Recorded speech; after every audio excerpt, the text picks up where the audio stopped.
Imagine a wedding day. The flowers, the vows, the nervous excitement. Now, imagine the bride is so small she has to be carried down the aisle because she can barely walk in her heavy dress. She isn't a woman. She isn't even a teenager. She is a toddler. In the brutal game of medieval thrones, children weren't people, they were currency. But one story stands out as particularly heart-wrenching. It is the tale of a girl married off at the age of 3 to a teenager she didn't know, only to be swept up in a storm of treason, siege warfare, and the dark, cold cells of the Tower of London before she even learned to read. This is the tragic, forgotten story of Elizabeth de Badlesmere, England's youngest bride, and the dark fate that awaited her.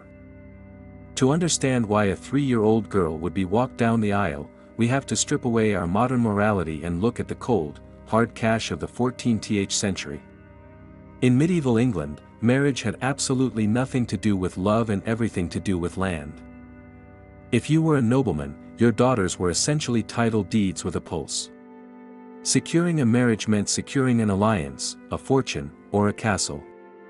And in 1316, few families were climbing the social ladder faster than the Badlesmeres. Bartholomew de Badlesmere was a powerful baron, desperate to cement his legacy. He didn't have time to wait for his daughter to grow up. He needed a deal, and he needed it now. The groom selected for little Elizabeth was Edmund Mortimer. He was the heir to a massive estate on the Welsh borders, a prize catch in the feudal market. But there was a glaring, uncomfortable discrepancy. Edmund was roughly 15 years old. Elizabeth was 3. Historical records confirm the contract, a toddler, barely out of swaddling clothes, legally bound to a teenager who was already training for war. While the marriage wasn't consummated due to her age, even medieval law had some limits. The ceremony was binding. Little Elizabeth was no longer just a child, she was a wife, a piece of political property owned by the powerful Mortimer family. She was moved around like a chess piece, likely having no memory of the day she signed her life away. For a few years, Elizabeth's life was quiet. She lived in the shadow of her ambitious father. But in 1321, when Elizabeth was just 8 years old, her world shattered. And it all started with a simple snub. Her father, Bartholomew, had been playing a dangerous game, siding against King Edward II. When the Queen of England, Isabella, known as the She-Wolf of France, attempted to enter the Badlesmere home Leeds Castle in Kent, she was refused entry. This wasn't just rude, in the eyes of the king, it was an act of war. The king was furious. He didn't send a strongly worded letter, he sent an army. Suddenly, the 8-year-old bride found herself in the middle of a literal war zone. The king's forces surrounded Leeds Castle. Catapults and archers rained death upon the walls. Inside, Elizabeth was trapped with her mother and siblings. Imagine the terror of a child, hearing the stone walls shudder under the impact of siege engines, watching the food supplies run out, and seeing the adults around her succumb to panic. This wasn't a fairy tale castle, it was a prison. The siege lasted for days, but eventually, the garrison was forced to surrender. The king's mercy, however, was in short supply. When the doors of the castle were finally breached, the king didn't care about age or gender. Elizabeth, her mother, and her siblings were arrested. They were marched from Kent to London, not as nobles, but as traitors. At an age when modern children are in 2nd grade, Elizabeth de Badlesmere became a prisoner in the Tower of London. This wasn't the tourist attraction we know today. It was a dark, damp, terrifying fortress known for torture and death.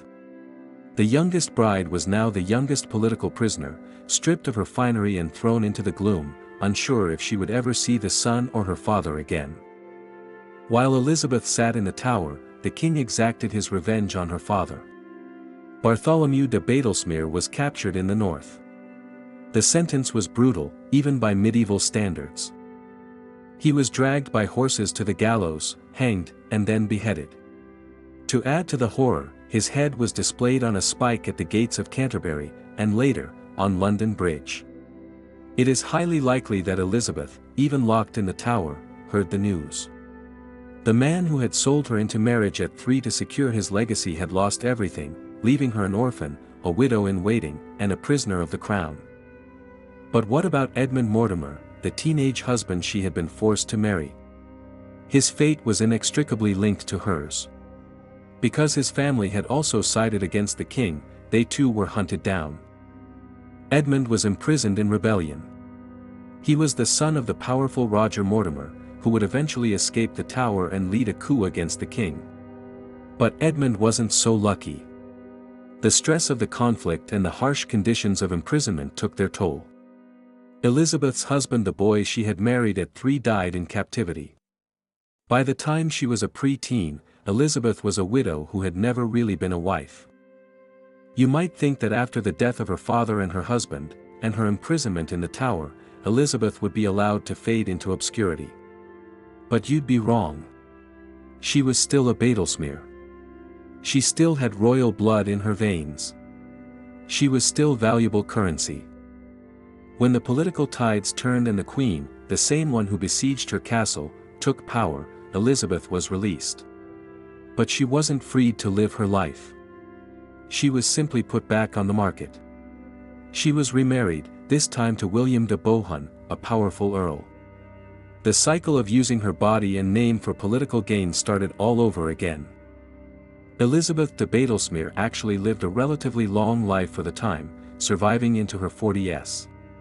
But her story serves as a dark mirror to the glamorous image of medieval royalty we often see in movies. Her life was defined by the whims of men before she could even speak in full sentences. She was a wife at 3, a hostage at 8, and an orphan by 9. Her story isn't a romance, it's a tragedy of survival.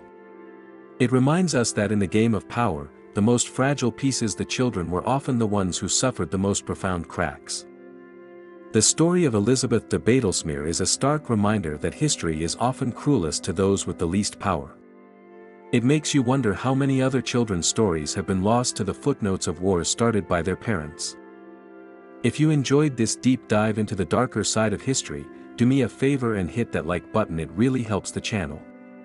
Let me know in the comments, do you think child marriages were purely about survival, or was it just unbridled greed?